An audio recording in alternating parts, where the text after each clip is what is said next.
Mechanic sand की एक और वीडियो में खुश आमदीद। आज की वीडियो में मैं आपको बताऊंगा कि अगर आप अपना जनरेटर रिपेयर कर रहे हैं और आपको प्रॉब्लम आती है ये एवीआर टापा निकालने में, अगर आप इसको टेक्निकली तरीके से हैंडल नहीं करेंगे तो आपका एवीआर टापा यहाँ से टूट जाता है। ठीक है, ब्रेकेज हो जाती है जिसकी वजह से आपका नुकसान हो जाता है और इस नुकसान के साथ साथ आपका जो आर्मेचर है और कोर वो भी डैमेज होने का ख़तरा होता है।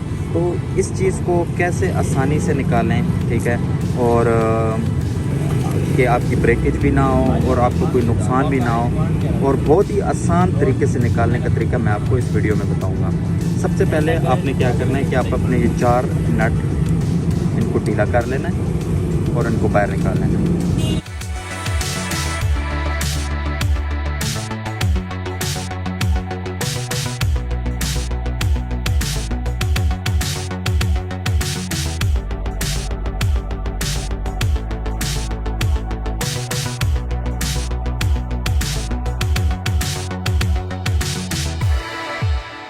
बोल्ट खोलने के बाद जो मैक्सिमम लोग क्या करते हैं कि यहाँ पर आप इसको हैमर के साथ इसको ठोकर लगाते हैं या इसको हिट करते हैं, जिसकी वजह से आपका टापा बाहर आता है। तो होता ही है कि आपका एवीआर टापा चल कर आपका बैरिंग यहाँ पर उसके साथ मुकम्मल जाम हुआ होता है, जिसकी वजह से जैसे ही आप इसको हिट करते हैं आपका एवीआर टापा यहाँ से टूट जाता है।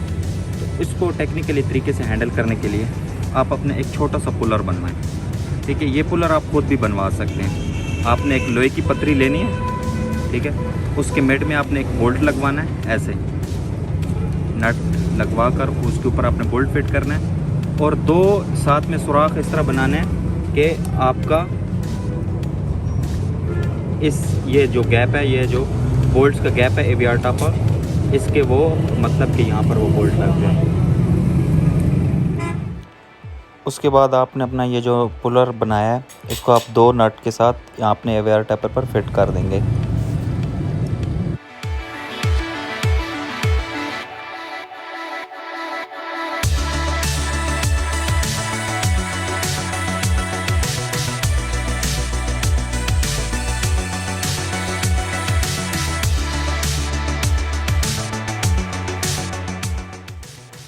एवीआर टापे के ऊपर अपना पुलर फिट करने के बाद आपने क्या करना है कि आपने स्पैनर के साथ ये जो बोल्ट है इसको आहिस्ता आहिस्ता टाइट करते जाना है। जो आप आहिस्ता आहिस्ता इसको बोल्ट को टाइट करते जाएंगे आपका एवीआर टापा स्लोली बाहर आता जाएगा without any damage, without any breakage, बहुत ही ईजीली।